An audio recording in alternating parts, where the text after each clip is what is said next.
কি বলো গিন্নি, ভাতের ব্যবসার বুদ্ধিটা ঠিক দিয়েছি তো? ও ভালো বুদ্ধি দিয়েছ গো। এই বুড়ো বয়সে এই কাজ ছাড়া তো অন্য কাজ করতেও পারতাম না। তুমি এখনো অনেক মজবুত আছো। কি যে বলো না। ভুল কি বললাম?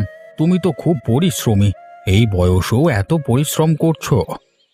হ্যাঁ, পরিশ্রম আমি করছি, তবে তুমি আমাকে বুদ্ধিটা না দিলে বা সাহায্য না করলে আমি কি আর পারতাম বলো? সত্যি গো গিন্নি, তুমি প্রকৃত অর্থেই আমার অর্ধাঙ্গিনী। আহ, চুপ করো তো, দোকানে লোকজন আসছে। কেন, লজ্জা পেয়ে গেলে নাকি? তুমি তো জানোই আমি একটু লাজুক। সে আর বলতে, সে কত বছর হচ্ছে তোমার সাথে সংসার করছে। থাক, খুব কথা হয়েছে না। বলছি চাল তো প্রায় শেষের পথে গো, চাল আনতে হবে, না হলে কাল দোকান দিতে পারবো না। হ্যাঁ, কালকে হাটে নিয়ে গিয়ে চাল কিনে নিয়ে আসবো, আর সাথে আর যা যা লাগবে বলো, এনে দেবো কেমন? চাল একটু বেশি এনো। আগের বার যে চাল এনেছিলে তা তো সপ্তাহ শেষ না হতেই শেষ হয়ে গেল। তাতে আমার কি দোষ বলো? গায়ের লোক তোমার হাতের রান্না খেতে এত পছন্দ করছে যে চাল সপ্তাহ শেষ হওয়ার আগেই শেষ হয়ে যাচ্ছে। তা যা বলেছ, গাঁয়ের লোকের আমার হাতের রান্না খুব ভালো লেগেছে, বিশেষ করে ওই রতনের। সে আমাদের রোজকার খরিদ্দার। হ্যাঁ, এমন ঝরঝরে সাদা ভাত, তার সাথে সুস্বাদু ডাল তরকারি, কার না ভালো লাগে? রতন তো বলে ডাল তরকারি না হলেও চলবে, সে শুধু ভাতই খেতে পারবে। ঠিক। বাবা, তোমাকে একটা কথা বলার আছে, বলবো? হ্যাঁ বল না মা, কি বলবি? বাবা, আমার সব বন্ধুরা স্কুলে ভর্তি হয়েছে, ওরা অ আ শিখছে, আমিও শিখতে চাই। আমাকে স্কুলে ভর্তি করিয়ে দাও না। হ্যাঁ গো, সবার ছেলে মেয়ে স্কুলে ভর্তি হয়েছে, আমাদের পূজাকেও স্কুলে ভর্তি করিয়ে দাও না। পূজাকে স্কুলে ভর্তি করবার আমার যে ইচ্ছে নেই তা নয়, আমিও চাই যে ও স্কুলে থাক, পড়াশোনা শিখুক, কিন্তু কিন্তু কি? তুমি তো ভালো করেই জানো আমি খুব বেশি কিছু কাজ পাই না। অবিনাশবাবু আজকাল তেমন কাজ দিচ্ছেন না। কেন কাজ দিচ্ছেন না? সেসব তো বুঝতে পারছি না। যা অল্প স্বল্প কাজ করছি তা থেকে যে টাকা পাচ্ছি, তা দিয়ে ঠিকমতো তোমাদের মুখে অন্ন তো তুলে দিতে পারি না। সেসব আমি জানি, বুঝিও, কিন্তু মেয়েটাকে তো পড়াশোনা শেখাতে হবে, না হলে ও যে পিছিয়ে পড়বে। হ্যাঁ বাবা, আমাকে স্কুলে ভর্তি করিয়ে দাও, দেখবে আমি খুব ভালো করে পড়াশোনা করব। আমি জানি মা, তুই ভালোই পড়াশোনা করবি। আচ্ছা, আমি গিয়ে দেখি কোনো কাজ পাই কিনা। টাকা পেলে আগে আমাদেরকে পূজাকে স্কুলে ভর্তি করব। কি মজা, কি মজা, আমি স্কুলে ভর্তি হব।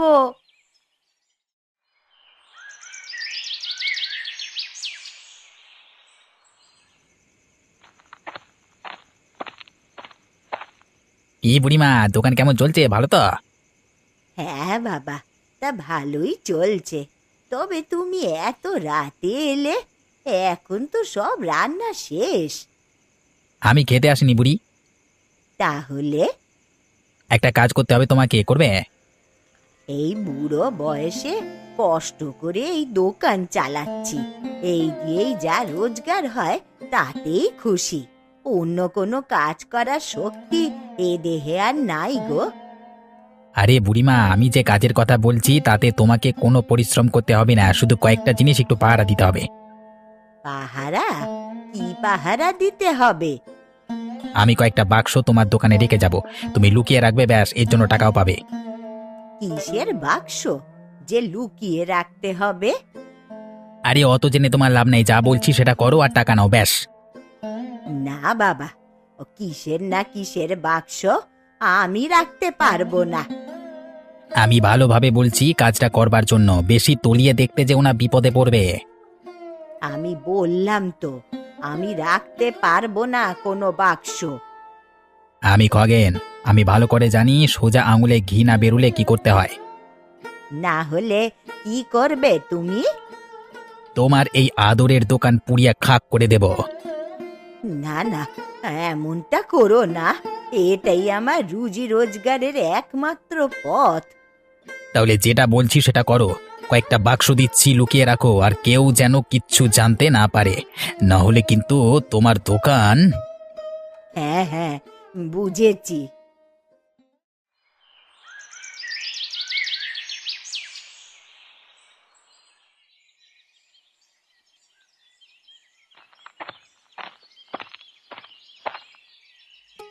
কি ব্যাপার খগেন, তোর তো আজকাল আর দেখাই মেলে না। না বাবু, আসলে ওই একটা নতুন ব্যবসা শুরু করেছি তো সেই নিয়ে একটু ব্যস্ত আছি। বাহ, এ তো বেশ ভালো কথা। তা কিসের ব্যবসা? ওই আচারের। বাহ, খুব ভালো। এ আচার আমার খুব প্রিয়, আমাকেও দিস কেমন? হ্যাঁ হ্যাঁ, অবশ্যই। তবে আপনাকে দেখে কেমন চিন্তিত লাগছে, কিছু কি হয়েছে? আরে ওই গোপাল কাজ কাজ করে মাথা একবার খেয়ে নিল। ওর মেয়েকে স্কুলে দেবে, তাই আমার কাছে কাজ খুঁজছে যাতে টাকা পেতে পারে। মেয়ে মানুষকে এত স্কুলে দেবার কি বা দরকার, আর আপনাকে জ্বালানোরই বা কি দরকার? সেই তো, তুই কি সুন্দর ব্যাপারটাকে বুঝে গেলি আর ও জ্বালিয়ে যাচ্ছে। আপনাকে ভালো মানুষ পেয়ে এসব করছে, আমার সাথে এসব করতেই পারতো না। আমি তো আমার ব্যবসাগুলোর হিসেব নিকেশের কাজ দিয়েছি, যদিও হিসেবটা ভালোই করে। তা ওই গ্রামের সবচেয়ে ভালো হিসেবদার। কাজ দিয়েছেন, তাও আবার হিসেব নিকেশের? কেন, ভুল কিছু করলাম? ওর টাকার দরকার, আপনি কিনা টাকা পয়সার হিসেব করবার কাজ দিয়েছেন। যদি কিছু নয় ছয় করে তখন কি করবেন? কথাটা তো মন্দ বলিসনি, সত্যিই তো যদি এমন কিছু করে। বড় কোনো ক্ষতি হওয়ার আগে আজ কি গোপালকে দূর করে দিন অবিনাশবাবু। তার বলতে আজকেই তাড়িয়ে দেব। বাবু, আপনি আমাকে ডেকেছেন? হ্যাঁ, আমি ডেকেছি। বলুন বাবু, কি বলবেন? কোনো কাজ করতে হবে কি বলুন, করে দিচ্ছি। না গোপাল, তোমাকে আর কোনো কাজ করতে হবে না। কেন বাবু, আমার কাজে কি কোনো ভুল হয়েছে? মানে ভুল হলে বলুন, আমি ঠিক করে দিচ্ছি।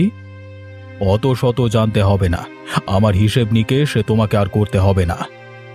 কিন্তু বাবু, এটাই তো আমার কাজ, এটা করেই তো আমি আমার সংসার চালাতে পারি, মেয়েকে স্কুলে ভর্তি করতে পেরেছি। আমি এতদিনে তোর সব কারচুপি বুঝতে পেরে গেছি। কি কারচুপি বুঝতে পেরেছেন? আমি কি করেছি?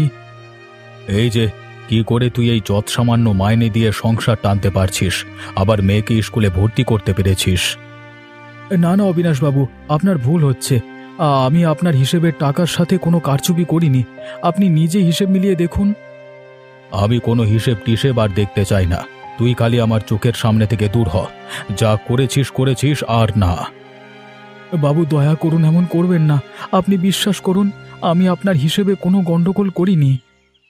ওফ, কানের পাশে আর চেঁচিয়ে লাভ নেই, দূর হয়ে যা।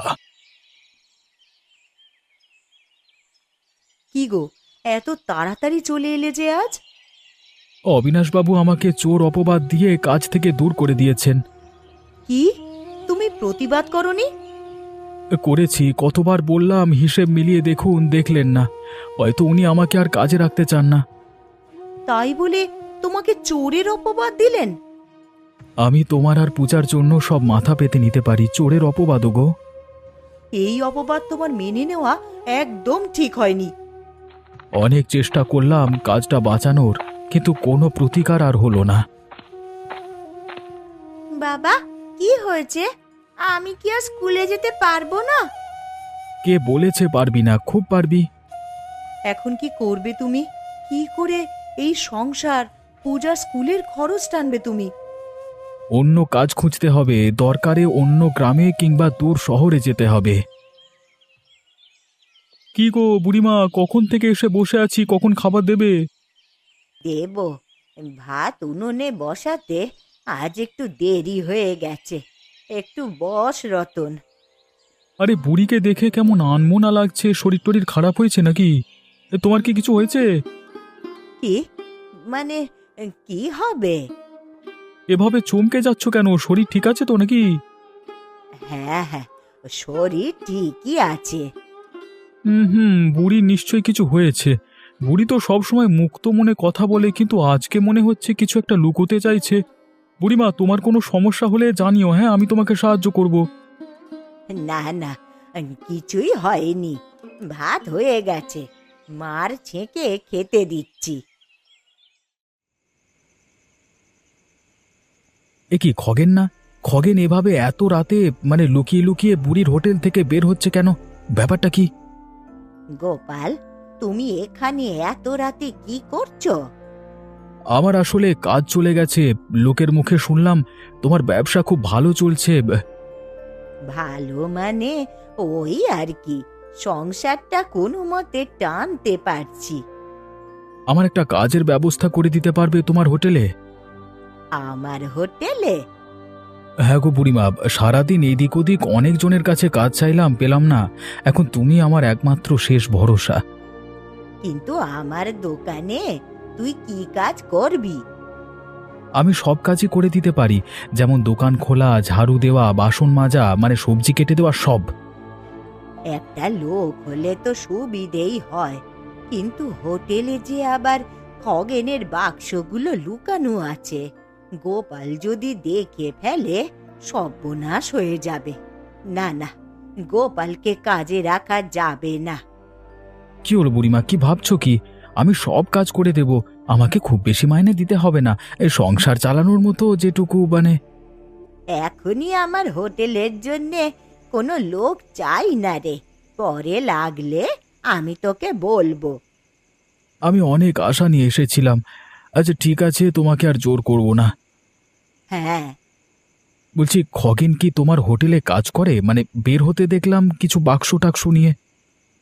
না, মানে খগেন আমার হোটেলে কোনো কাজ করে না। তাহলে এত রাতে ও খেতে এসেছিল। হাতে বড় বড় কয়েকটা বাক্স দেখলাম, তাতে কি ছিল? ওহ, অনেক রাত হলো রে। ওরে তুই বাড়ি যা, তোর বউ মেয়ে চিন্তা করছে হয়তো। সে যাচ্ছি, তবে তুমি হঠাৎ বাক্সের কথা বলতেই এভাবে রেগে উঠছো কেন? এত জেনে তোর কিছু হবে না। এখন যা দেখি, আমি হোটেলের ঝাঁপ নামাবো। ব্যাপারটা তো খুব সন্দেহজনক। খগেনের কথা বলতেই বুড়ি ঘাবড়ে গেল কেন?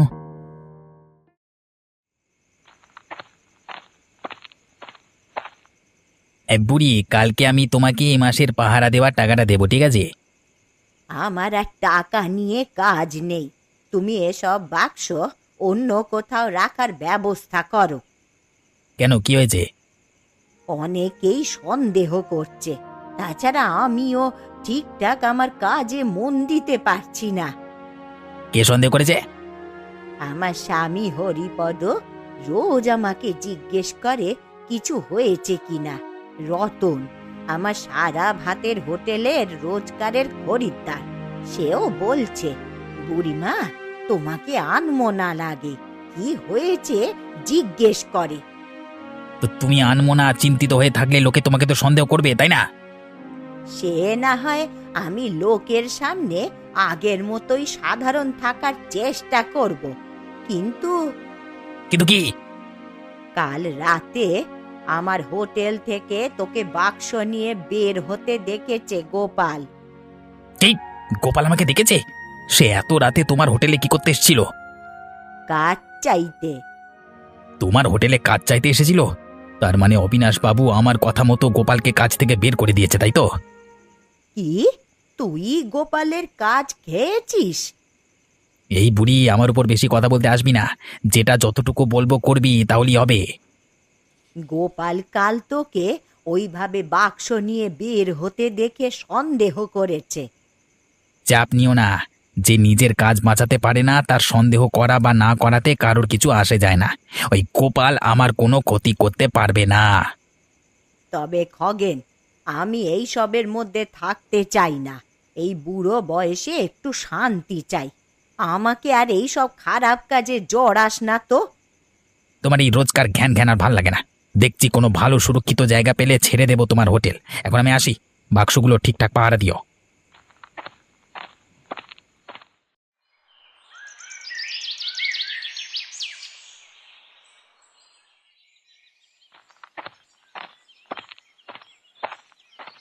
কি গোপাল, গাছতলায় বসে কি করছো? কোনো কাজকর্ম নাই নাকি? না না খগেনদা, অবিনাশবাবু কাজ থেকে বের করে দিয়েছেন। এদিক ওদিক অনেক কাজ খুঁজলাম কিন্তু কিছুই পেলাম না। মন খারাপ করছিস কেন? আমি কাজ দেবো, করবি? তুমি কাজ দেবে? কি কাজ? আচ্ছা, সেদিন রাতে তুমি বুড়িমার হোটেলে কি করছিলে? বুড়িমাকে কতবার জিজ্ঞেস করলাম, কিছুই বললো না। আরে বুড়িও তো আমার একটা কাজ করে মাসে অনেক টাকা কামায়। তুইও কামাতে পারবি আমার এই কাজ করলে। কি কাজ করতে হবে বলো? কাজের তো আমার খুব দরকার, সংসার টানতে হবে, মেয়ের পড়াশোনা আছে। কিছুই না, আমার ব্যবসার হিসেব রাখতে হবে তোকে। মানে ওই হিসেব নিকেশের কাজ আর কি। আমি তো অবিনাশবাবুর হিসেব নিকেশের কাজ করতাম। উনি কোনো কিছু যাচাই না করে আমাকে মিথ্যে কারচুপির অভিযোগ দিয়ে তাড়িয়ে দেন। আচ্ছা আচ্ছা, বুঝলাম বুঝলাম। কিন্তু তুমি কিসের ব্যবসা করো যে তোমার হিসেব দায়ের করার দরকার পড়লো? আরে বলছি বলছি শোন, কিন্তু মাথায় রাখ কথাগুলো, তোকে খুব বিশ্বাস করে বলছি, কারণ আমি জানি তুই এটা করতে পারবি। তাই এই কথা কিন্তু পাঁচ কান হওয়া চলবে না। তোমার এই ব্যবসার এমন কি বিষয় যে এত গোপনীয়? আরে বলছি বলছি শোন না। হ্যাঁ বলো। আমি আফিমের চোরা চালান করি। আমি রোজ অনেক বাক্স দেওয়া নেওয়া করি। সব কিছুর সঠিক হিসেব রাখবার জন্য হিসেবদার চাই। কি, তুমি আফিমের চোরাচালান করো? আমি না খেয়ে মরে যাবো তবু এমন অন্যায় কাজ করব না। আমি এক্ষুনি অবিনাশবাবুকে গিয়ে সব বলছি। এই গোপাল, এই এত উত্তেজিত হয়ে লাভ নেই। আমি জানি তুই এই গ্রামের সব থেকে ভালো হিসেবদার, তাই আমি অবিনাশবাবুর কান ভাঙিয়ে তোর কাজ খেয়েছি। কি, তুমি? তুমি যা খুশি করো, আমি কোনো খারাপ কাজ করব না। আমি এমন ব্যবস্থা করব যাতে কোথাও কোনো কাজ না পাস, তখন আর কি করবি বল না? না খেতে পেয়ে মরবি বউ নিয়ে, হ্যাঁ বুঝলি? খগেনি তাহলে আমার কাজ খেয়েছে যাতে আমি বাধ্য হয়ে তার খারাপ কাজ করি? না না, এই অন্যায় আমি কিচ্ছুতেই মানব না। আমি এক্ষুনি অবিনাশবাবুর কাছে গিয়ে সব বলবো। তুই আবার আমার বাড়িতে এসেছিস কেন? বাবু, আমি কোনো ভুল করিনি, আপনি আমার সাথে এমন খারাপ ব্যবহার করবেন না। তুই এত সাহস নিয়ে এসব কি করে বলতে পারছিস? আজকে আমাকে খগেন তার আফিমের চোরাচালান ব্যবসার হিসেবদারের কাজ দিতে এসেছিল। কে? খগেন? আফিমের চোরাচালানের ব্যবসা? কি যাতা কথা বলছিস? খগেন নিজে আমাকে বলেছে যে সে আচারের ব্যবসা করে। খগেন বলেছে আর আপনি বিশ্বাস করে নিয়েছেন যে ও আচারের ব্যবসা করে। খগেন আচারের ব্যবসার আড়ালে আফিমের ব্যবসা চালিয়ে যাচ্ছে। তুই যে এত কথা বলছিস, তোর কাছে এর কোনো প্রমাণ আছে? আমি কেন তোর কথায় বিশ্বাস করব? আপনি নিজেই ভেবে দেখুন বাবু, আপনি আমাকে আপনার ব্যবসার হিসেবদারের কাজ কেন দিয়েছিলেন? কারণ তুই এই গাঁয়ের সবচেয়ে ভালো হিসেবদার। ঠিক সেই কারণেই খগেন আপনাকে আমার বিরুদ্ধে উস্কে দিয়েছে, যাতে আপনি আমাকে কাজ থেকে বের করে দেন আর আমি নিরুপায় হয়ে ওর অন্যায় কাজের অংশীদার হই। সেসব না হয় বুঝলাম, কিন্তু খগেন যে আফিমের এই ব্যবসা করে এর কোনো প্রমাণ কি তোর কাছে আছে গোপাল? হ্যাঁ বাবু, খগেন নিজের মুখে বলেছে। ও মানে আমি নিজের চোখেও দেখেছি অনেক বাক্স দেওয়া নেওয়া করতে ওকে আর কি। সব বুঝলাম।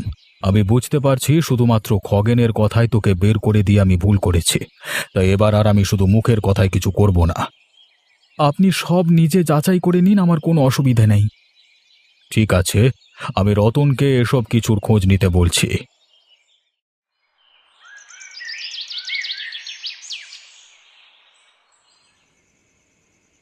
বলো রতন, সব দেখে শুনে খবর নিয়ে আসতে পেরেছো তো? হ্যাঁ অবিনাশবাবু, সব ঠিকঠাক খবর নিয়ে এনেছি। তাহলে তাড়াতাড়ি বলো। গোপাল যা বলেছে অক্ষরে অক্ষরে ঠিক। মানে খগেন সত্যি আচারের ব্যবসার আড়ালে আফিমের ব্যবসা করছে? হ্যাঁ অবিনাশবাবু, সে বিভিন্ন জায়গায় আফিমের বাক্স লুকিয়ে রাখে, যেমন বুড়ির ভাতের হোটেলে, এমন জায়গায় যেখানে মানুষের সন্দেহ না যায়। তুমি তো ওই বুড়ির হোটেলে রোজ খেতে যাও, কোনো সন্দেহ হয়নি? হয়েছিল, কিন্তু তাই বলে সেটা এত বড় বিষয় হবে বুঝতে পারিনি। সব বুঝলাম। ওই খগেন বদমাইশটাকে বিশ্বাস করে আমি গোপালের মতো পরিশ্রমী ছেলেকে কাজ থেকে তাড়িয়ে দিয়েছি। তাহলে এখন কি করবেন বাবু? ওই খগেন আর বুড়িকে তো শাস্তি দিতে হবে। সে আর বলতে, দুটোকে গ্রাম ছাড়া করে দেব।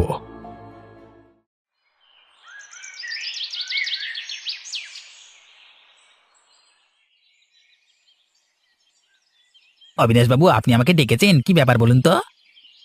ডেকেছি যখন অবশ্যই বলবো। তার আগে বল, তোর ব্যবসা কেমন চলছে?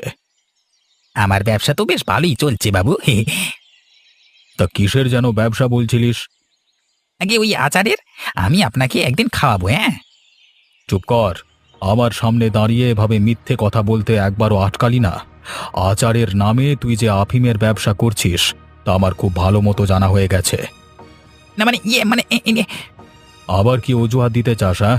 আর বুড়ি, তুমি এই বয়সে ভাতের হোটেলের আড়ালে খগেনের আফিমের ব্যবসার অংশীদারি হয়েছ?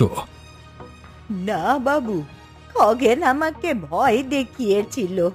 আমি বুড়ি মানুষ, ভয় পেয়ে ওর কাজ করেছিলাম। আমি এসব করতে চাইনি। ও আমার দোকান উড়িয়ে দেওয়ার ভয় দেখিয়েছিল। ছি ছি খগেন, ছি! আমি তোকে কত বিশ্বাস করেছি।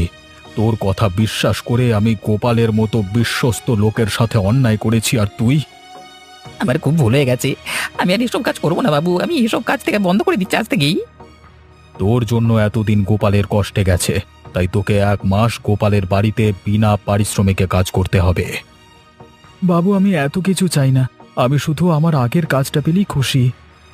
সে আর বলতে, তোর কাজ তোরই আছে, একটা খালি পরিবর্তন হয়েছে। কি পরিবর্তন অবিনাশ বাবু? তোর মাইনে আমি আগের চেয়ে 1000 টাকা বাড়িয়ে দিলাম, যাতে তোর মেয়ের পড়াশোনা টানতে কোনো অসুবিধে না হয়। ধন্যবাদ অবিনাশ বাবু, আমি খুব খুশি। আমার কি হবে অবিনাশ বাবু? এবারের মতো আমি তোমাকে ছেড়ে দিচ্ছি বুড়ি, কিন্তু এরপর যদি আবার তোমাকে অন্যায়ের সাথে আপোষ করতে দেখেছি তো তোমার ভাতের ব্যবসা আমি বন্ধ করে দেব। আমি বুঝতে পেরেছি অবিনাশ বাবু, আমি আর কখনো অন্যায়ের সাথে আপোষ করব না।